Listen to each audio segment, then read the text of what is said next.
Inutang ka naman sa tindahan. Yan. Nako, yan na. Balda. Tama na. Tama na lang, tama na.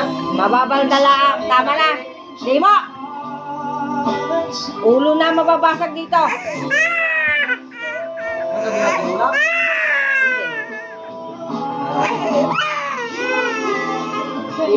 Timo. Umayaw po. Ulo na mababasag. Painumin ng tubig ka, Angeline. Ito yung tubig, iinom. Eh, yung dalawang tumimo.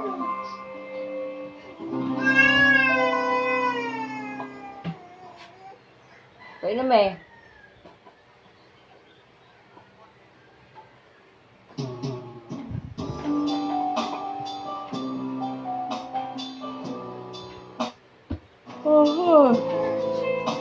Kaya nakatago sa likod. Oy, paano yan? Pag wala kang pambayad doon, hindi ka makakatinda.